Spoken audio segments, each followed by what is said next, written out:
اس کی کھلی ہوئی آنکھیں بجھنے لگی اور چہرے پر موت کی زردی چھا گئی۔ اس کا تنفس کم سے کم مدھم ہو کر رفتہ رفتہ ختم ہو گیا۔ نادر نے اپنا کان اس کے سینے پر رکھا اور کوئی آواز نہ پا کر زاروں قطار رونے لگا۔ باہر طوفان گرج رہا تھا اور بارش کا زور بڑھ گیا تھا۔ سمندر کی بھیانک آواز بلند سے بلند تر ہوتی جا رہی تھی۔ نادر کے حلق سے ایک تیز چیخ نکلی اور وہ جھونپڑی سے باہر نکل آیا۔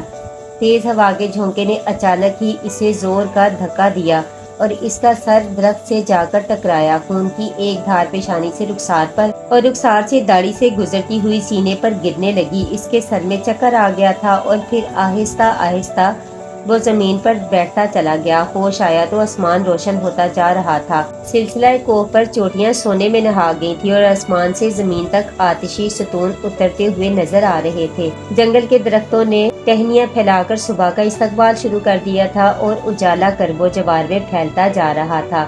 نادر نے گھوم کر ادھر ادھر دیکھا تو تھوڑے فاصلے پر اسے فینٹ خاموش بیٹھا ہوا نظر آیا۔ وہ اچھل کر کھڑا ہو گیا اور اس نے فینٹ کو آواز دی۔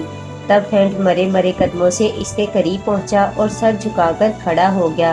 فینٹ میرا بھائی، ہاں وہ ہم سے دور ہو گیا، فینٹ نے مغموم لہجے میں کہا، اور نادر اس ٹوٹی جھونپڑی کی طرف بڑھا جسے رات کی ہواؤں نے ادھیڑ کر رکھ دیا تھا۔ ٹوٹی جھونپڑی کی چٹائی اس کا کفن بن گئی تھی۔ پھر انہوں نے اسے اسی چٹائی میں لپیٹ کر قبر میں دفن کر دیا۔ نادر نے کہا، فینٹ اب ہمیں یہاں سے آگے بڑھنا ہوگا۔ فینٹ نے محسوس کیا کہ نادر کی آواز میں اب ایک انوکھا عزم ہے اور یوں محسوس ہوتا ہے جیسے کسی خاص خیال نے اسے یہ کیفیت بخشی ہو، اور یہ بہتر بھی تھا۔ آگے کی زندگی خاصی عجیب تھی اور کہا نہیں جا سکتا تھا کہ اسے کس انداز میں گزارنا ہوگا۔ سو نادر نے فینٹ کی بات کا احترام کیا اور اس کے بعد وہ وہاں سے آگے بڑھ گئے۔ اب نادر اور فینٹ تھے جو ہر طرح کے موسم کا مقابلہ کرتے ہوئے ساحل سے دور ہوتے چلے جا رہے تھے۔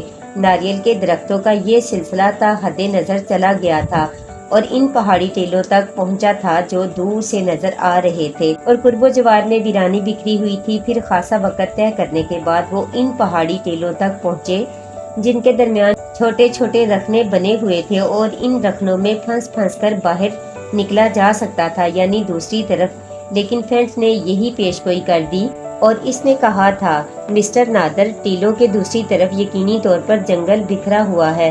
کیا تم پتوں کی خوشبو محسوس کر سکتے ہو؟ نہیں، میں محسوس نہیں کر سکتا، نادر نے جواب دیا، لیکن میرا خمیر اسی مٹی سے اٹھا ہے اور مجھے بہت سی باتوں کا احساس ہو جاتا ہے۔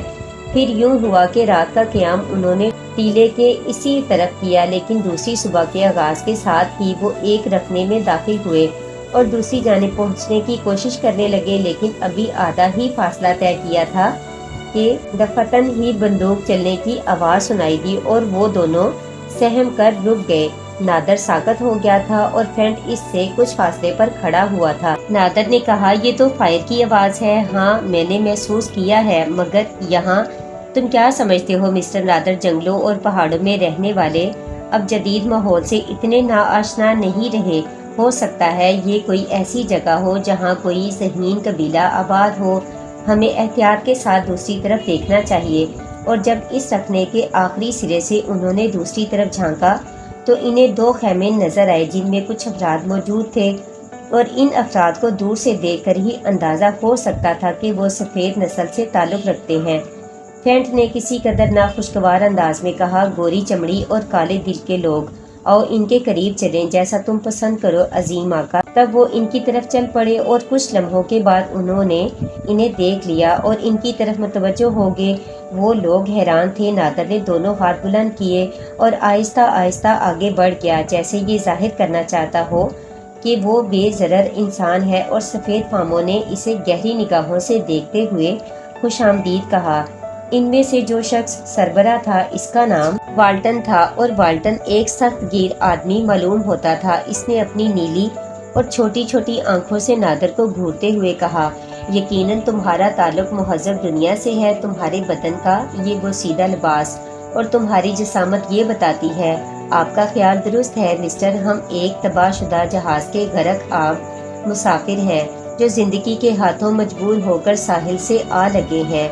اچھا، یہ تو بہت اچھی بات ہے، ہمیں ویسے بھی تم لوگوں کی ضرورت ہے، یعنی ان لوگوں کی جو ذہین ہو، اور یہ تو افریقی نسل کا ہی معلوم ہوتا ہے۔ ہاں لیکن میرا ساتھی ہے جو میرے ساتھ مہذب دنیا سے آیا ہے، گویا یہ انگریزی زبان بول سکتا ہے بہت اچھی طرح، اور اپنی زبان وہ بھی، تب تو یہ شخص ہمارے لیے بہت کام کا ثابت ہوگا، کیونکہ مقامی لوگوں سے نمٹنے کے لیے ہمیں ایسے ہی لوگوں کی ضرورت ہوگی جو مقامی زبان بھی جانتا ہو۔ میں یہ فرض بخوشی انجام دے سکتا ہوں ماسٹر، مجھے آزما کر دیکھیے، فینٹ نے نرمی سے کہا، اور ان لوگوں نے ان دونوں کو اپنے درمیان قبول کر لیا۔ یہ تو بعد میں ہی پتہ چل سکتا تھا کہ صحرائے اعظم میں ان کی آمد کا مقصد کیا تھا، لیکن بہرحال وہ ساز و سامان سے آراستہ تھے۔ ایک چٹان کی آڑ میں انہوں نے خچر بھی بندھے ہوئے دیکھے، اور ان کے ساتھ خاصا ساز و سامان بھی۔ مسٹر والٹن نے اپنا تعارف اور اپنے ساتھیوں کا تعارف بھی کرا دیا تھا، جس کے نتیجے میں نادر نے اپنا نام اور فینٹ کا نام بتایا۔ بظاہر ایک خوشگوار فضا کا آغاز ہو گیا، لیکن اس کے ساتھ ہی انہوں نے چند سیاہ فاموں کو بھی دیکھا جو دور سے کچھ ساز و سامان لیے ہوئے آ رہے تھے۔ یہ ہمارے ساتھی ہیں، مقامی لوگ جنہیں ہم نے اپنے لیے حاصل کیا ہے۔ ان لوگوں کو کھانے پینے کے لیے بھی دیا گیا، اور اترا ہوا زین کا بنا ہوا لباس بھی، چونکہ یہاں مقامی لوگوں کی موجودگی کے علاوہ کسی اور کی موجودگی کا تصور بھی نہیں کیا جا سکتا تھا، لیکن ان لوگوں کے مل جانے سے نادر کو خوشی ہوئی تھی۔ اس کا غم بھی بڑھ سکتا تھا اور باقی صورتحال بھی بہتر ہو سکتی تھی۔ یہ لوگ یہاں کیوں آئے تھے، یہ ایک راز تھا، لیکن نادر فوراً ہی اس راز کو معلوم نہیں کرنا چاہتا تھا۔ ویسے بھی اس نے اندازہ لگا لیا تھا والٹن خاصا تیز اور چلاک آدمی ہے، اور اس کی چھوٹی چھوٹی آنکھوں میں دنیا بھر کی مکاری بھری ہوئی ہے۔ ایسے کسی شخص کا محفوظ رہنا بے حد ضروری تھا، اور اس وقت محفوظ رہنے کا یہی طریقہ تھا کہ وہ صرف وہ بات کرے جو ان کی پسند کے مطابق ہوں۔ چنانچہ اسی طرح آگے کا سلسلہ جاری رکھا گیا، اور وہ لوگ ان کے ساتھ گزر بسر کرنے لگے جس کا ابھی آغاز ہوا۔ بعد میں کچھ وقفے کے بعد جب ان دونوں نے والٹن کا اعتماد حاصل کر لیا تو والٹن نے انہیں بتایا کہ یہاں سے کچھ فاصلے پر ایک پہاڑی سلسلہ پھیلا ہوا ہے، جس کے بارے میں معلومات حاصل کر کے وہ یہاں تک پہنچے ہیں، اور اس پہاڑی سلسلے میں کچا سونا دستیاب ہو سکتا ہے۔ چنانچہ وہ انتظامات کر رہے ہیں کہ پہاڑوں کی کھدائی کر کے یہ سونا حاصل کر سکیں۔ اور یہ سن کر نادر کی آنکھوں میں روشنیاں جاگ اٹھیں، گویا اس کا مقصد بھی یہاں سے پورا ہو سکتا تھا۔ تقدیر اس قدر مہربان ہو جائے گی، یہ اس نے نہیں سوچا تھا، اور ابھی یہ فیصلہ کرنا مشکل تھا کہ اسے والٹن کے ساتھ شامل ہو کر کامیابی حاصل ہو سکتی ہے یا نہیں۔ تب والٹن نے یہاں قیام کے بعد یہ خیمے اکھاڑ دیے۔ 4 افراد خچروں پر سوار ہو کر مقامی باشندوں کی مدد سے آگے بڑھنے لگے، اور ان کی منزل ان کی نگاہوں میں تھی۔ والٹن نے نادر کو یقین دلایا تھا کہ سونے کی مناسب مقدار حاصل ہونے کے بعد اسے بھی اس کا حصہ دیا جائے گا، باقی تمام چیزوں میں وہ برابر کا شریک ہوگا۔ اور اسے اس اعتماد کی حد یہ تھی کہ والٹن نے بدفطرت ہونے کے باوجود نادر کو ایک عمدہ قسم کی بندوق فراہم کی تھی، اور کارتوسوں کی پیٹی بھی، تاکہ وہ کسی بھی خطرے سے محفوظ رہ سکے۔ جن لوگوں کو والٹن نے اپنے ساتھ لیا تھا وہ ایک مقامی قبیلے کے باشندے تھے جو گونانا کہلاتا تھا۔ گونانا قبیلے کے یہ لوگ سفید فاموں سے واقف تھے جو صحرائے اعظم میں خزانوں کی تلاش میں چکر لگاتے رہتے تھے، اور کبھی زندگیاں کھو بیٹھتے تھے، اور کبھی ان سیاہ فاموں کے لیے اچھی خاصی اشیاء مہیا کر کے جاتے تھے، جن میں سرخ کپڑوں کے تھان اور ایسی ہی دوسری اشیاء ہوا کرتی تھی جو افریقہ کے باشندوں کے لیے دلچسپی کا باعث ہوتی تھی۔ پہاڑوں اور چٹانوں کے درمیان جنگلوں کے سلسلے عبور کرتے ہوئے بالآخر وہ ایسے ناہموار پہاڑی سلسلوں کے قریب پہنچ گئے جہاں چاروں طرف درخت بکھرے ہوئے تھے، اور ان کے درمیان یہ ٹیلے موجود تھے، اور یہی وہ جگہ تھی جہاں سے سونے کی کھدائی کی جا سکتی تھی۔ والٹن نے اپنی نگرانی میں یہ کام شروع کر دیا تھا۔ اس کے ساتھ زیادہ افراد نہیں تھے سوائے قبیلے کے ان لوگوں کے جو بہرحال ان کے احکامات کی تعمیل کرتے تھے، اور یہ حیرت کی بات تھی۔ اور ان کے بارے میں ایک رات فینٹ نے نادر کو بتایا، میرے پیارے دوست اور میرے ساتھی، اگر میں تمہیں اپنا باز کہوں تو تم اسے تسلیم کر لو گے؟ نہیں، تم صرف میرے دوست ہو۔ چلو ٹھیک ہے، تمہیں بتاؤں گونانا قبیلے کے یہ لوگ بڑے مکار ہیں، اور تم جو چوڑی ہڈیوں والے شخص کو دیکھتے ہو جس کا نام سنیوٹ ہے، وہ بڑا ہی خطرناک آدمی ہے، اور اس کے منصوبے کچھ اور ہی ہیں۔ کیا وہ ان آقاؤں کو دھوکہ دینا چاہتا ہے اور صرف منتظر ہے کہ پہاڑوں سے کچا سونا برآمد ہو جائے؟ تمہیں کیسے معلوم؟ وہ لوگ بار بار مجھے بھول جاتے ہیں اور یہ نہیں جانتے کہ میں خود بھی افریقہ کا باشندہ ہوں، اور میری ماں نے مجھے اس خطے کے ہر علاقے کی زبان سکھائی ہے، اور میں ہر وہ زبان سمجھ سکتا ہوں لیکن اظہار نہیں کر سکتا جو افریقہ میں بولی جاتی ہے۔ تو کیا وہ لوگ کوئی ایسی منصوبہ بندی کر رہے تھے؟ ہاں، ان کا یہی ارادہ ہے، اور موقع ملنے پر وہ ہمارے ساتھ غداری کریں گے، لیکن وہ تو یہیں کے باشندے ہیں، انہیں سونا حاصل کرنے میں بھلا کیا دقت ہو سکتی ہے؟ بے شک وہ یہ جانتے ہیں، لیکن سونے کا حصول ان کے علم میں نہیں ہے۔ البتہ اپنے آقاؤں کے بارے میں وہ اچھی طرح جانتے ہیں کہ ان کی نیت کیا ہے، اور تمہیں ان کے اور سفید فاموں کے درمیان رابطے کا ذریعہ بنایا گیا ہے۔ ہاں، لیکن میں صرف اتنا ہی بولتا ہوں جتنا میرے لیے ضروری ہو۔ تو ٹھیک ہے، کیا ہم والٹن کو اس سے آگاہ کر دیں؟ نہیں دوست، ایسا نہیں ہے، والٹن بھی کوئی بہتر آدمی نہیں معلوم ہوتا۔ کون جانے سونے کے حصول کے بعد اس کا نظریہ کیا ہو۔ ہاں، یہ تو ہے۔ اس کے علاوہ ایک بات میں تمہیں اور بتاؤں دوست، کیا ہمیں ایسے تھیلے درکار ہیں جن میں ہم اپنے جسموں کو رات کے وقت محفوظ کر سکیں؟ وجہ یہ ہے کہ رات کو یہاں ایک خاص قسم کی مکھی سفر کرتی ہے، اور یہ مکھی اگر کاٹ لے تو انسان شدید بخار میں مبتلا ہو کر گھنٹوں میں چٹ پٹ ہو جاتا ہے۔ چنانچہ رات کو خصوصی طور پر سونے کے لیے ہمیں یہ تھیلے درکار ہوں گے۔ مگر ایسا کیسے ممکن ہے؟ ممکن ہے ان لوگوں کے پاس خیموں کے لیے جو کینوس کے ٹکڑے پڑے ہیں، یعنی خیمے اگر پھٹ جائیں تو وہ انہیں پیمر لگانے کے لیے استعمال کر سکیں، وہ ہمارے کام آ سکتے ہیں۔ ٹھیک ہے، لیکن کیا والٹن کو اس سے آگاہ کر دینا مناسب نہیں ہوگا؟ یہ اس کا اعتماد حاصل کرنے کا ایک بہترین طریقہ ہوگا، فینٹ نے جواب دیا۔ اور جب یہ بات نادر کے ذریعے والٹن کو معلوم ہوئی تو اس نے خوفزدہ انداز میں کہا، ہاں یہ تو مشکل بات ہے، چونکہ ہمیں اسی علاقے میں طویل قیام کرنا ہے، لیکن اس کے لیے ہم نے یہ سوچا ہے کہ ایک بہتر جھونپڑی بنائی جائے۔ مکھی کا خطرہ تو رات ہی کو ہوتا ہے نا؟ جی، تو ہم رات کو اپنا کام جلد ختم کر کے اپنے خیموں میں محفوظ ہو جایا کریں گے۔ سو ایسا ہی کیا گیا، اور ان لوگوں نے دیکھا کہ افریقہ کے ان قبائلیوں نے جن کا تعلق گونانا سے تھا اپنے لیے اور ہی طریقہ اختیار کیا، یعنی جنگل کی گھاس پھوس جمع کر کے انہوں نے اپنے گرد آگ کا خسار بنا لیا، اور اس آگ کے خسار میں آرام کی نیند سو گئے۔ یہ بھی ایک اچھا طریقہ تھا، لیکن خیموں کو مضبوطی سے بند کر لیا جاتا تھا، اور نادر اور فینٹ کو بھی ان خیموں ہی میں جگہ دے دی گئی تھی جہاں وہ گھومڑی بنائے پڑے ہوا کرتے تھے۔ لیکن پھر یوں ہوا کہ انہوں نے کھدائی شروع کر دی، اور کچے سونے کی تھوڑی بہت مقدار انہیں حاصل ہو گئی، لیکن والٹن نے مایوسی سے کہا کہ یہ مقدار اتنی نہیں جس سے وہ اطمینان کی زندگی بسر کر سکیں، اور وہ سوچیں کہ سونے کا بڑا ذخیرہ وہ یہاں سے لے جائیں گے۔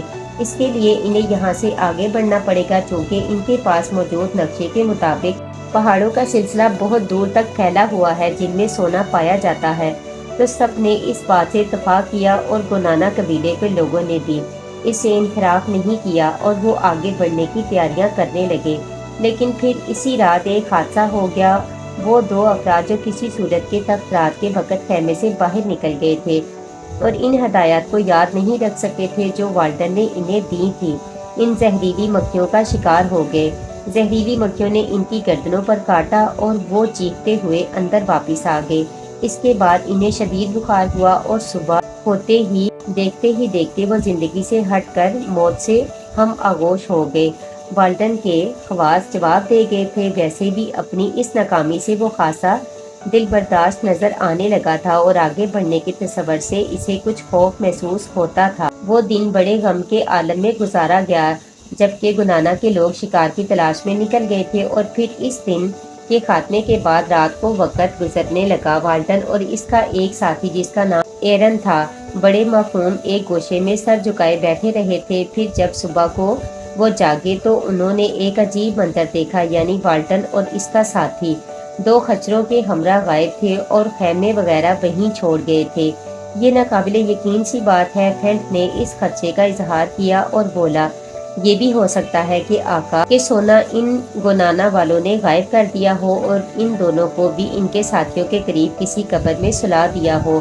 تم دیکھ رہے ہو آگے کی پہاڑیوں میں کچھ غار بھی نظر آ رہے ہیں۔ ہو سکتا ہے انہیں مرنے کے بعد اسی غار میں منتقل کر دیا گیا ہو۔ بات کچھ سمجھ میں نہیں آتی ہے، اگر ایسا تھا تو انہیں ہم دونوں کو بھی موت کے گھاٹ اتار دینا چاہیے تھا، اور کیا انہیں یہاں سے فرار نہیں ہو جانا چاہیے تھا؟ فلنٹ اس بارے میں غور کرنے لگا، پھر بولا تمہاری بات وزندار ہے۔ ہاں، اگر ایسا ہوتا تو ان لوگوں کو یہاں رکھنا مناسب نہیں تھا، اور اگر یہ یہاں رکے ہی تھے تو پھر جس طرح انہوں نے والٹن اور اس کے ساتھی کو موت کے گھاٹ اتار دیا، اسی طرح ہمیں بھی تو ختم کر دینا چاہیے تھا۔ لیکن آقا، ان لوگوں کے تیور خطرناک دکھائی دیتے ہیں، اور چونکہ اب مسٹر والٹن تو فرار ہو گئے ہیں، چنانچہ ان کی باقیات پر ہمارا قبضہ ہے۔ ہم کیوں نہ ان لوگوں کے ساتھ سختی سے پیش آئیں اور انہیں اپنے آپ سے جدا کر دیں، تاکہ ہم آسانی سے اپنا کام آگے سر انجام دے سکیں۔ نادر نے حسرت بھری نگاہوں سے فلنٹ کو دیکھا اور کہا، فلنٹ، سونے کا حصول تو میرا بھی مقصد ہے، اور ہم دونوں بھائی اسی غرض سے یہاں پہنچے تھے۔ تم نے آج تک کبھی ہم سے ہماری کہانی نہیں سنی، مناسب موقع ملنے ہی پر میں تمہیں اپنی کہانی سناؤں گا۔ ٹھیک ہے دوست، لیکن اس سے پہلے ہمیں یہ فیصلہ کرنا ہے کہ ہمیں آگے کیا کرنا چاہیے۔ اور پھر دونوں نے آپس میں مشورہ کیا، اور فلنٹ نے سپنوٹ سے کہا، میرے ساتھی، اب چونکہ ان چاروں میں سے 2 مر چکے ہیں جو یہاں ایک خاص مقصد لے کر آئے تھے، اور 2 فرار ہو گئے ہیں، غالباً زہریلی مکھیوں سے خوفزدہ ہو کر انہوں نے وہ سونا لے جانے پر اکتفا کیا ہے جو انہوں نے اب تک حاصل کیا تھا۔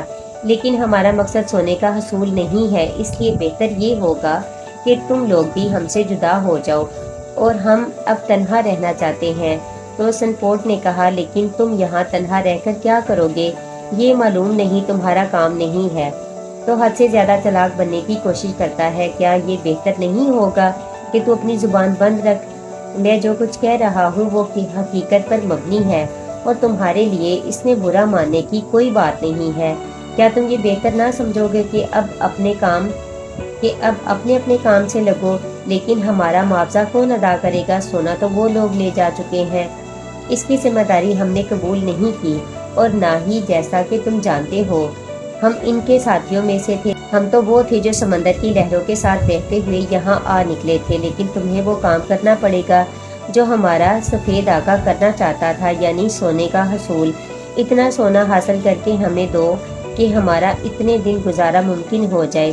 نہیں، ہم نہیں کر سکتے، تو پھر تمہیں موت سے ہمکنار ہونا پڑے گا۔ سنپورٹ نے اپنے لمبے چوڑے بدن کو دیکھتے ہوئے کہا، اور اس وقت نادر کا بھی یہ ارادہ نہیں تھا جو واقعی پیش آیا، یعنی نادر یہ نہیں چاہتا تھا کہ ان میں سے کسی کی زندگی کا خاتمہ ہو، لیکن فلنٹ سنپورٹ کا یہ لہجہ برداشت نہیں کر سکا تھا۔ اس نے کسی ادنے بھینے کی طرح گردن اور سر کی زوردار ٹکر سنپورٹ کے سینے پر ماری، اور اسے دھکیلتا ہوا اس چٹان تک لے گیا جو سنپورٹ کے عقب میں تھی، اور پھر ایک عجیب منظر دیکھنے میں آیا، اور شاید نادر کو بھی اس بات کی امید نہیں تھی کہ فلنٹ اس قدر طاقتور آدمی ہو سکتا ہے۔ زوردار آواز کے ساتھ سنپورٹ کا پیٹ پھٹ گیا، اور پیچھے سے چٹان کے دباؤ نے اس کی پسلیاں توڑ دی۔ سنپورٹ کے حلق سے ایک دلدوز چیخ نکلی، اور وہ سب خوف سے اچھل پڑے۔ سنپورٹ کے منہ سے خون کا فوارہ بلند ہو رہا تھا، غالباً اس کے اندرونی اعضاء بالکل ہی ٹوٹ پھوٹ گئے تھے۔ پھر وہ اوندے منہ زمین پر آ رہا تھا، لیکن ایسے وقت میں نادر کے لیے یہ ضروری تھا کہ وہ فلنٹ کی جان بچانے کی کوشش کرے، چنانچہ اس نے جلدی سے رائفل نکالی اور اس کے 2 فائر فضا میں کیے، جس کے نتیجے میں گونانا قبیلے کے تمام افراد سر پٹ دوڑ گئے تھے، اور ان کا دور دور تک نام و نشان نہیں ملا تھا۔ اس طرح نادر نے فلنٹ کی جان بچا لی، کیونکہ وہ لوگ فلنٹ سے اپنے آقا کا انتقام لینے کے لیے تیار تھے۔ گونانا والے فرار ہو چکے تھے، اور نادر کے ذہن میں بے شمار خیالات آ رہے تھے۔ ان میں پہلا خیال یہ تھا کہ اس کا ساتھی فلنٹ ایک مضبوط اور لوہے کا سر رکھنے والا آدمی ہے، اور ضرورت کے وقت اس قدر خونخوار بھی ہو سکتا ہے کہ سادگی اور آسانی سے کسی کی جان لے لے۔ اس کے علاوہ اس کے لیے انتہائی اہم ہے، کیونکہ اس کا ساتھ کیسے بھی حاصل ہوا ہو، لیکن یہ حقیقت تھی کہ مہذب دنیا سے یہی اس کے ساتھ آیا تھا، اور بھائی کی جدائی کے بعد یہ اس کے لیے بڑی اہمیت کا حامل تھا۔ یہ بھی ہو سکتا ہے کہ بڑی جسامت والا بڑے ذہن سے نہ سوچ سکتا ہو، اور اس کے دل میں یہ بات بالکل نہ آئی ہو کہ جس شخص کو اس نے قتل کر دیا ہے وہ بہر طور ایک قبیلے کا آدمی تھا، اور اس بات کے امکانات تھے کہ قبیلے والے اس سے انتقام لینے پر تل جائیں۔ ایسی جگہ دو افراد کتنی دیر تک انہیں روک سکتے تھے، حالانکہ بندوق کے دھماکے ان کے لیے انتہائی خوفزدہ کرنے کا باعث بنے تھے، اور اس سے نادر کو یہ بھی اندازہ ہو گیا تھا کہ وہ آتشی ہتھیاروں سے خوفزدہ ہوتے ہیں، لیکن اب پچھلے تمام احساسات کو بھلا کر اسے اپنے اور فینٹ کے تحفظ کا بندوبست کرنا تھا۔ اس ذہانت کے ساتھ جو مہذب دنیا کا عطیہ تھی اور اس کے بھائی کی ہدایت تھی کہ وہ ہمت نہ ہارے، مرنے والا اپنا وجود اس کے وجود میں ضم کر کے اس دنیا سے چلا گیا تھا اور اب سے وہ سب کچھ کرنا چاہتا تھا۔ چنانچہ وہ نئے فیصلے کرنے لگا۔ بات صرف یہ نہ رہی تھی کہ نادر کو اپنی قسم پوری کرنے کے لیے خزانے کی تلاش تھی، بلکہ اب یہ عمل اس کے لیے ایک مقدس تحریک بن کر رہ گیا تھا۔ اس کے دل میں بہت سے خیالات تھے۔ فرخندہ جس کی آنکھیں اب بھی اس کا راستہ تک رہی ہوں گی، حالانکہ اتنا وقت گزر گیا، وہ سوچ سکتا تھا کہ کمزور فرخندہ اپنے ظالم باپ اور بھائی کا مقابلہ نہیں کر سکتی ہوگی۔ دو ہی باتیں تھیں، یا تو وہ اپنی زندگی موت کے حوالے کر دے یا پھر باپ کے حکم کے مطابق اس کی مرضی کے کسی شخص سے شادی کر لے۔ اگر اس نے ایسا کر بھی لیا تو یہ بات برداشت کی جا سکے گی، کیونکہ وہ کمزور لڑکی دنیا کا مقابلہ نہیں کر سکتی تھی۔ دوسری بات، اس حویلی کے در و دیوار تھے جن کے بارے میں جب بھی تصور کیا جاتا تو یوں محسوس ہوتا جیسے اس کے کھلے دروازے نادر کا انتظار کر رہے ہوں۔ اس کے علاوہ قیصر فیاض کی وصیت، جب بھی کبھی ان تمام باتوں کے بارے میں سوچتا دل ایک عجیب سی کیفیت کا شکار ہو جاتا۔ اندر سے ایک قوت ابھرتی جو اسے مجبور کرتی کہ جتنا بھی بن پڑے وہ سب کچھ حاصل کر لے، جس کے لیے اس نے اور اس کے بھائی نے ان ویرانوں کا سفر شروع کیا تھا، اور جس کے بعد یہ تباہی ان پر نازل ہوئی تھی۔ ادھر سب سے بہترین دوست فینٹ، یوں محسوس ہوتا تھا جیسے زندگی کے آخری سانس تک اس کا ساتھ دینے کے لیے تیار ہوں۔ لیکن اس سے بھی زیادہ ضروری بات جو تھی وہ یہ تھی کہ اپنی اور فینٹ کی حفاظت کی جائے۔ یہ احساس اس کے دل میں اس قدر جڑ پکڑ چکا تھا کہ اب وہ ان راستوں کو مکمل طور پر تبدیل کر دینا چاہتا تھا، اور اس نے اپنے دل سے خوف و ہراس کے غم کی کیفیت کو ختم کرنے کی کوششیں شروع کر دی تھی۔ چنانچہ ذہانت کے ساتھ یہ فیصلہ کیا گیا کہ غیر ضروری ساز و سامان سے نجات حاصل کر لی جائے۔ خیموں کی انہیں ضرورت نہیں تھی، کیونکہ آسمان کی چھت اور زمین ہی سب سے مناسب پناہ گاہ ہوتی ہے۔ اگر یہ خیمے کھچروں پر لادے لادے پھریں گے تو شاید اپنا مقصد پانے میں انہیں دقت ہو۔ فینٹ سے مشورے کے بعد یہ بھی طے کیا گیا تھا کہ سونے کے یہ پہاڑ جس سے کچا سونا برآمد ہوتا ہے بہت سخت ہیں، اور انہیں کاٹنے کے لیے آلات کی ضرورت بھی تھی۔ چنانچہ جو آلات وہ لوگ اپنے ساتھ لائے تھے ان میں سے صرف تھوڑے سے آلات اپنے ساتھ لے لیے گئے۔ خاص توجہ ان ہتھیاروں پر تھی جو اب ان کے پاس محفوظ رہ گئے تھے، اور یہی ان کے لیے بہت بڑا سہارا تھے، اور طے کر لیا گیا تھا تاکہ انہیں انتہائی ضرورت کے مطابق استعمال کیا جائے۔ اس کے علاوہ نادر نے فینٹ کو یہ بھی ہدایت کر دی تھی کہ غیر ضروری طور پر کسی شخص کو ہلاک نہ کیا جائے۔ بہرحال اس کے اہل وطن ہے، ہاں اگر بہت ہی ضروری بات درپیش ہو تو پھر مجبوری ہے۔ یوں انہوں نے سفر کا راستہ کاٹ کر ایک سمت اختیار کی تھی، اور پھر ایک دن اور ایک رات سفر کر کے اس جگہ سے کافی دور نکل آئے تھے۔ فینٹ ایک بہترین ساتھی ثابت ہو رہا تھا، وہ خدمت کاروں کی طرح نادر کا ہر کام کیا کرتا تھا۔ اس سے نادر کو شرمندگی ہوتی تھی۔ اس نے کہا، فینٹ میں تمہیں اس طرح کام کرتے نہیں دیکھ سکتا، بہتر تو یہ ہوگا کہ تم صرف میرے ساتھی کی حیثیت اختیار کرو۔ فینٹ نے محبت بھرے لہجے میں کہا، اور میرے دوست، میرے لیے اب اس دنیا میں تمہارے سوا اور کوئی نہیں ہے۔ میں تو یہ چاہتا ہوں کہ زندگی کے آخری سانس بھی تمہارے قدموں میں ختم ہوں۔ چنانچہ مجھے اپنی خدمت کرنے دو، جہاں میں کہیں تھک جاؤں گا تو تمہیں کہہ دوں گا، میری مدد کرو۔ اس وقت اگر تم میرا ساتھ دو گے تو مجھے خوشی ہوگی۔ فینٹ نے نادر کی زبان بند کر دی تھی، اور ان دونوں کا یہ سفر جاری رہا۔ صحرا، جنگل، دریا، پہاڑ، دلدلیں اس کے راستے میں آتے رہے۔ وہ بڑی خوش اسلوبی سے انہیں عبور کرتے رہے۔ ایک عجیب سی کیفیت، ایک عجیب سا تصور ان کے ذہنوں پر سوار تھا، اور وہ اپنی منزل کی تلاش میں سرگرداں تھے۔ بس سفر جاری تھا، یہ سوچے سمجھے بغیر کہ رخ کس جانب ہے۔ اس دوران انہیں چھوٹی چھوٹی آبادیاں بھی نظر آئی تھیں، لیکن انہوں نے ان آبادیوں میں داخل ہونے سے گریز کیا تھا۔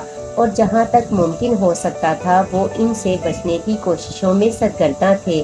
بس ایک لگن، ایک ایسا احساس جو ذہن کے کسی پر اسرار گوشے میں چھپا ہوا تھا، نادر کو آگے لیے جا رہا تھا۔ نہ جانے کیوں اسے یقین تھا کہ منزل اسے ضرور ملے گی، حالانکہ کبھی کبھی مایوسیوں کا حملہ ہوتا تھا اور وہ یہ سوچتا تھا کہ اب اس دنیا میں بالکل تنہا رہ گیا ہے۔ ایک بھائی تھا جس نے ساتھ چھوڑ دیا تھا، جبکہ دونوں اسی ارادے سے نکلے تھے کہ دنیا کو تصحیح کریں گے اور اپنے لیے وہ سب کچھ حاصل کر لیں گے جو ان کے باپ کی وجہ سے ان سے چھن گیا ہے۔ غرض یہ سفر جاری رہا اور اس رات وہ ایک ایسے پر اسرار علاقے میں پہنچے جو چاروں طرف سے چٹانوں میں گھرا ہوا تھا۔ پرہیبت چٹانیں ہر سمت بکھری ہوئی تھی اور ان میں غاروں کے دہانے نظر آ رہے تھے، لیکن اس تمام سفر میں انہوں نے ایسے بہت سے مناظر دیکھے تھے جو انسانی دل کی حرکت بند کر دینے کے لیے کافی ہوں۔ قرب و جوار سے خوفناک درندے اس طرح گزر جاتے تھے کہ عام شہری زندگی میں اس کا تصور بھی نہیں کیا جا سکتا تھا، لیکن تقدیر ان کا ساتھ دے رہی تھی۔ موت ان سے بہت دور تھی اور وہ ان خوفناک حالات سے بھی بچ کر آگے نکل جاتے تھے جن پر انہیں خود بھی کبھی حیرت ہوتی تھی۔ اب تھوڑی سی مزاج میں شگفتگی بھی آ گئی تھی، کیونکہ گزرا ہوا وقت بھلا دینا ہی زندگی کی علامت ہوتی ہے۔ سو وہ ایسا ہی کر رہے تھے اور اس رات انہوں نے جس جگہ قیام کیا وہ ایک غار کے سامنے پھیلی ہوئی چٹان تھی جو پلیٹ فارم کی مانند محسوس ہوتی تھی اور تھوڑی سی بلندی پر تھی، لیکن یہ جگہ اس لحاظ سے بہت بہتر تھی کہ اگر بارش ہو جائے تو تھوڑا سا پیچھے ہٹ کر وہ غار کے سائے میں پہنچ جائیں۔ جگہ اتنی پسند آئی کہ فرینڈ نے مسکراتے ہوئے کہا، معزز دوست، اگر ہم اسی جگہ کو اپنا مستقل مسکن بنا لے تو کیسا رہے؟ ہم مستقل تو کہیں بھی نہیں ہو سکتے فرینڈ، کیونکہ جب تک ہمیں ہماری منزل نظر نہ آ جائے۔ میں نے تو صرف ازرا مذاق کہا، ویسے اگر تمہاری اجازت ہو تو میں اس سائبان کے نیچے گہری نیند لے لوں۔ بہت عرصہ ہوا کھلے آسمان کے نیچے نہیں سوئے، میں تمہیں اس کی اجازت دیتا ہوں، نادر نے کہا، اور فرینڈ کار کے سائے میں جا کر سو گیا، جبکہ نادر اس کی دیوار سے پشت لگا کر بیٹھ گیا تھا۔ اس کی نگاہیں اندھیرے میں اپنا ماضی تلاش کر رہی تھی۔ اس ماضی میں سب کچھ موجود تھا، اس کا گھر، وہ خوبصورت حویلی جس کی شان ہی نرالی تھی اور جس کے بارے میں جب بھی سوچتا دل تو ایک عجیب سا احساس ہوتا۔ بچپن کے دن بھی کتنے سہانے ہوتے ہیں، ہر مشکل سے بے نیاز، ہر احساس کے عادی، نہ جانے کیا کیا ہوتا ہے ان دنوں میں، اور ماضی تو اتنی حسین چیز ہے کہ جب بھی اسے تصور میں بساؤ زندگی کی خوشیاں حاصل ہونا شروع ہو جاتی ہیں۔ اور اس ماضی میں فرہندہ بھی تھی، فرہندہ اس کی بچپن کی دوست، اس کی معصوم رازدار، اس کا سارا بچپن اس کے ساتھ گزرا تھا، معصوم کھیل کھیلتے ہوئے، اور اس کے بعد جوانی کا احساس جو گالوں پر شفق پھیلا دیتا ہے، وہ اقرار جو زندگی کے آخری سانس تک ذہن کی گہرائیوں میں پوشیدہ رہتا ہے۔ بہت دیر تک وہ ان تمام باتوں کے بارے میں سوچتا رہا۔ چشم تصور میں اس نے فرہندہ کو دیکھا جو اپنے گھر میں اپنے بستر پر لیٹی اس کی تصویر کو دیکھ رہی تھی۔ یہ احساس تھا جس نے اس متحرک شے پر توجہ دی جو کافی فاصلے پر ایک سیاہ چٹان کے قریب نظر آ رہی تھی، اور یہ نظر کا واہمہ نہیں تھا، کوئی ہستی تھی جو وہاں موجود تھی، کوئی جانور، کوئی درندہ، کون ہو سکتا ہے؟ لیکن پھر اس نے اپنی نظر کا وہم ہی سمجھا۔ نہ جانے کیا خیال آیا اسے کہ اس نے فرینڈ کو آواز دی، اور طاقتور افریقی میں بہت سی خصوصیات تھی جن میں سب سے بڑی خاصیت یہ تھی کہ وہ کتنی ہی گہری نیند سو رہا ہو ایک آواز میں جاگ اٹھتا تھا۔ فرینڈ چونک کر اٹھ گیا اور اس نے چاروں طرف دیکھتے ہوئے کہا، ابھی صبح تو نہیں ہوئی؟ ہاں، صبح نہیں ہوئی تو پھر مجھے آواز دینے کی کوئی خاص وجہ تھی؟ ہاں، کیا اگر تیری نیند خراب نہیں ہوئی فرینڈ تو ذرا اٹھ کر بیٹھ جا، نادر نے کہا۔ میری نیند تو خراب نہیں ہوئی، لیکن ہاں کیا لیکن؟ اس وقت میں جو خواب دیکھ رہا تھا وہ بڑا خوبصورت تھا میرے لیے۔ کیا خواب دیکھ رہا تھا نادر؟ اس نے چٹان پر نگاہیں جمائے ہوئے دیکھا جہاں وہ کسی شے کو متحرک دیکھ چکا تھا۔ شروکا، میری ماں، تو اپنی ماں کا خواب دیکھ رہا تھا؟ ہاں، خیر یہ تو اچھی بات ہے، کم از کم تیرے دل کو سکون تو ہوا ہوگا۔ مجھے دیکھ فرینڈ، میں تو اپنی ماں کو خواب میں بھی نہیں دیکھ سکتا چونکہ اس کے خد و خال میرے ذہن میں موجود نہیں ہے۔ کیا وہ تیرے شعور میں آنے سے پہلے اس دنیا سے رخصت ہو گئی تھی میرے دوست؟ ہاں۔ اوہو، بڑے بد نصیب ہوتے ہیں وہ۔ میں تو پھر بھی خوش ہوں کہ مجھے طویل عرصے تک اپنی ماں کے ساتھ رہنے کا موقع ملا، اور تو نے خود بھی دیکھا وہ ماں ہی تو تھی جس نے تیری اور میری غربت کو دوستی میں بدل دیا۔ ہاں، ماں عظیم چیز ہوتی ہے۔ کیا کہہ رہی تھی تیری ماں؟ مجھے میری مشکل کا حل بتا رہی تھی۔ وہ کیا؟ تو کس مشکل میں گرفتار ہے میرے دوست؟ تیری مشکل میری مشکل ہے، یہ بات تو بھی جانتا ہے میرے آقا، عظیم آقا۔ ہاں یہ تو ہے، لیکن ماں کیا کہہ رہی تھی؟ وہ کہہ رہی تھی کہ تیرے آقا کو سب کچھ حاصل ہوگا جو اس کی خواہش ہے، لیکن اس کے لیے وقت درکار ہے۔ نادر نے محبت بھری نگاہوں سے اس پر نور دل والے کالے آدمی کو دیکھا جس کے اندر اجالا ہی اجالا تھا، سفیدی ہی سفیدی تھی۔ وہ سمجھ رہا تھا کہ فرینڈ یہ بات اس کا حوصلہ بڑھانے کے لیے کہہ رہا ہے، اور بہرحال فرینڈ ایسے ہی خوبصورت دل اور ذہن کا مالک تھا۔ وہ بولا، اور کیا کہا تیری ماں نے؟ کہنے لگی کہ اسے اس کی منزل ایک عورت کی وجہ سے ملے گی، اور وہ عورت کہاں ہے اسے تلاش کرنا پڑے گا۔ اگر تو مجھے کچھ اور وقت دیتا تو شاید میں اپنی ماں سے اس کا پتہ بھی پوچھ لیتا۔ فرینڈ نے جواب دیا، فی الحال میں تیری توجہ ایک طرف مبذول کرنا چاہتا ہوں۔ خیریت؟ اوہو، میں تو بھول ہی گیا کہ تو نے مجھے آواز دی تھی، تو مجھے بلا وجہ سوتے سے نہ جگاتا۔ بتا کیا بات ہے؟ کون سی ایسی بات ہے جس نے تجھے مجھے آواز دینے پر مجبور کر دیا؟ وہ اس چٹان کی طرف مجھے کوئی شے متحرک نظر آ رہی ہے۔ یہ جنگل ہے، ویرانہ ہے، اور یہاں لاتعداد درندے ہوتے ہیں۔ ہاں، اسی لیے میں نے تجھے آواز دی کہ کہیں یوں نہ ہو کہ میں اسے دیکھنے کے لیے وہاں چل پڑوں اور یہاں تو میری تلاش کرتا رہ جائے۔ مگر کس طرف؟ وہ اس طرف۔ نادر نے ایک طرف اشارہ کیا اور فرینڈ کی نگاہیں اس جانب اٹھ گئیں۔ پھر وہ آہستہ سے بولا، آسمان والے کی قسم، یہ تو واقعی کچھ ہے، اور جو کچھ بھی ہے وہ کم از کم کوئی جانور نہیں ہے۔ دیکھو، اس کے جسم میں ہلکی ہلکی لرزش ہو رہی ہے۔ کیا چلیں؟ اگر تو سمجھتا ہے فرینڈ بزدل ہے تو یہ تیری خوش خیالی ہے، ایسی بات نہیں ہے۔ میں تجھ سے 10 قدم آگے چلوں گا، لیکن ذرا ہتھیاروں کے ساتھ۔ اور اس دوران فرینڈ نے ایک اور کام بھی کیا تھا۔ اس نے ایک انتہائی مضبوط لکڑی کو نوکدار کر کے اس کا بھالا بنا لیا تھا، اور فرینڈ نے اپنے اس بھالے سے بڑے بڑے قوی ہیکل جانور شکار کر ڈالے تھے، اور خود نادر نے اعتراف کیا تھا کہ یہ بے آواز ہتھیار بندوق سے کہیں بہتر ہے، کیونکہ بندوق کارتوس کی محتاج ہوتی ہے۔ سو وہ لوگ تیار ہوئے اور وہاں سے نیچے اتر آئے۔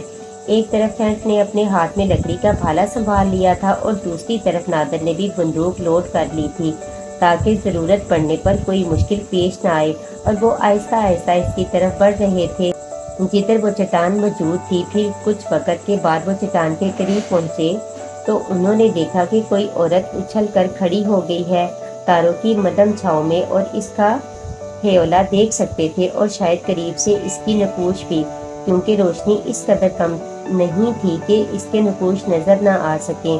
عورت کو انہوں نے خوفزدہ دیکھا، اور جب عورت نے فرینڈ پر نگاہ ڈالی تو اس کا بدن بری طرح کانپنے لگا۔ پھر وہ گھٹنوں کے بل جھکی اور فرینڈ کے سامنے دوزانوں ہو گئی۔ ارے واہ، میں پہلی بار ایسی عظیم شخصیت مجھے ملی ہے جو مجھے سجدہ کرے، فرینڈ نے انگریزی زبان میں کہا۔ اس نے جان بوجھ کر انگریزی زبان استعمال کی تھی، کیونکہ وہ اندازہ لگا چکا تھا کہ عورت جس لباس میں ملبوس ہے وہ قبائلی لباس ہے، اور یہ کوئی مہذب دنیا کی عورت نہیں معلوم ہوتی۔ وہ دونوں آگے بڑھے اور عورت کے قریب پہنچ گئے۔ تب فرینڈ نے اسے کہا، اے عورت سیدھی ہو کر بیٹھ، میں تجھ سے کہتا ہوں۔ اور عورت سیدھی ہو گئی۔ اس نے پہلے فرینڈ کو دیکھا، پھر نادر کو، اور اس کے بعد آہستہ سے بولی، رب عظیم کی قسم، جو میری نگاہوں کے سامنے آنے والا تھا سامنے آ گیا ہے۔ آسمان سے اترنے والے، تیری آمد میرے لیے خوشی کا باعث ہے۔ بڑی بھی، ہم تو زمین ہی کے باشندے ہیں۔ فرینڈ نے کہا، جھوٹ بولتا ہے تو، تیرا حلیہ، تیری جسامت قدر احمق بھی نہیں ہوں۔ بچپن میں میں نے تیرے بارے میں سنا تھا، تو دیوتاؤں کا دیوتا ہے۔ میں اس بات کو نہیں مانتی۔ اگر تو مجھے دیوتا کہتی ہے تو یہ میری خوش قسمتی ہے۔ اور سن رہے ہو دوست، اس عورت کی بات، میرا خیال ہے میرا مرتبہ بڑھنے والا ہے۔ نادر مسکرا کر اسے دیکھتا رہا، پھر بولا، مگر تو کون ہے؟ میرے بارے میں جاننے کی کوشش مت کرو۔ میں شدید غم کا شکار ہوں اور بری حالت ہے میری۔ مقدس دیوتا، اگر تم اس وقت میری بھوک دور کر سکے تو ہمیشہ تیرے گن گاؤں گی۔ کیا تو بھوکی ہے؟ ہاں شاید مجھے بھوک سے چوتھا روز ہے۔ تب تو تمہارے ساتھ، فینٹ نے کہا۔ نادر اس دوران خاموش ہی رہا تھا۔ ویسے وہ اس دوران فینٹ سے کافی حد تک مقامی زبان سیکھ چکا تھا اور اب وہ یہ زبان بآسانی بول اور سمجھ سکتا تھا۔ چنانچہ عورت کے اور فینٹ کے درمیان ہونے والی اس گفتگو کو اس نے بخوبی سنا اور سمجھا تھا۔ بہرحال ایک انسان کا معاملہ تھا، ان کے پاس کھانے پینے کی بے شمار اشیاء موجود تھی جن سے بھوک پیاس مٹائی جا سکتی تھی۔ فینٹ نے اس طرح کے بے شمار انتظامات کر ڈالے تھے اور ان سب چیزوں کا خیال وہ خود ہی رکھا کرتا تھا۔ چنانچہ عورت کو لیے ہوئے وہ اپنی جگہ پہنچ گئے تھے۔ تھوڑی سی بلندی تک پہنچے انہوں نے عورت کو سہارا دیا۔ اب انہوں نے روشنی میں عورت کی شکل و صورت دیکھی تھی۔ وہ مقامی لوگوں کی گہری سیاہ رنگ کی نہیں تھی بلکہ اس کا رنگ کچھ گندمی مائل تھا اور بالوں کی رنگت بھی کچھ ایسی تھی، جبکہ آنکھوں کی سیاہ رنگت مقامی لوگوں کی طرح تھی اور اس کی آنکھیں بہت خوبصورت تھی۔ اس کی عمر بھی بہت زیادہ نہیں تھی لیکن بہر طور جوانی کے دور سے گزر چکی تھی۔ وہ لوگ اسے سائبان نما چٹان پر لائے، وہاں بٹھایا اور اس کے بعد کھانے پینے کے لیے جو کچھ تھا اس کے سامنے پیش کرتے ہوئے کہا، لے اسے کھا اور اس سے زیادہ بہتر چیز تجھے اور کوئی نہیں ملے گی۔ ہاں وہ شے سب سے قیمتی ہوتی ہے جو بھوک کے وقت حاصل ہو جائے۔ کیا پانی بھی مل سکے گا؟ وہ بھی ہے تو براہ کرم پہلے مجھے پانی کا ایک گھونٹ دو۔ اور پھر وہ پتھر کا پیالہ جسے فینٹ نے اپنے لیے تیار کیا تھا پانی سے بھر کر عورت کے سامنے لا کر رکھ دیا۔ عورت نے کھانے پینے کی تمام اشیاء چند ہی لمحات میں چٹ کر لیں اور اس کے بعد پانی کے پیالے کو ہونٹوں سے لگا کر گھونٹ گھونٹ پانی پینے لگی۔ اب اس کے انداز میں کچھ سکون پایا جاتا تھا لیکن فینٹ محسوس کر رہا تھا کہ جب بھی اس کی نگاہ فینٹ کی جانب اٹھتی ہے تو اس کی آنکھوں میں عقیدت اور احترام کے جذبات پیدا ہو جاتے ہیں، اور اس کی وجہ وہ خود بتا چکی تھی۔ ان وادیوں میں تو ہم پرستی بہت زیادہ تھی اور انہوں نے ہر چیز کو اپنا دیوتا بنا لیا تھا جو ان کی عقل و فہم سے باہر ہو۔ شاید اسی لیے فینٹ اس عورت کو دیوتا بن گیا تھا، جبکہ دل ہی دل میں فینٹ ہنس رہا تھا، شرما رہا تھا اور خوش بھی ہو رہا تھا کہ اس دنیا کے بے وقوفوں میں ایک ایسی بے وقوف عورت موجود ہے جو فینٹ جیسے کالی اور بدنما شخصیت کے مالک کو اپنا دیوتا تسلیم کرتی ہے۔ اور کیا ہی اچھا دیوتا ہوگا وہ جس نے اور کچھ کیا ہو یا نہ کیا ہو لیکن بدصورت شکل والوں کو دیوتا بننے کا موقع فراہم کیا۔ اور فینٹ کی یہ کیفیت نادر بھی محسوس کر رہا تھا اور دل ہی دل میں مسکرا رہا تھا۔ فینٹ کو دیکھ کر اسے ہنسی بھی آ رہی تھی۔ عورت شکم سیر ہونے کے بعد دیوار سے ٹیک لگا کر آنکھیں بند کر کے بیٹھ گئی اور نادر نے اس سے کہا، ہر چند کہ تو نے ہمیں اپنا نام نہیں بتایا لیکن ہم تجھے اس کے لیے مجبور نہیں کریں گے۔ اگر تو آرام کرنا چاہتی ہے تو آرام کر، کہیں جانا چاہتی ہے تو ہماری طرف سے تجھے اس کی اجازت ہے، جو تیرا دل چاہے کر، اور بہتر یہ ہوگا کہ تو اس کا اظہار کر دے کہ تو کیا کرنا چاہتی ہے۔ عورت نے آنکھیں کھولی، دونوں کو دیکھا اور پھر فینٹ کی طرف رخ کر کے بولی، مقدس دیوتا میں تیرے حکم کی منتظر ہوں۔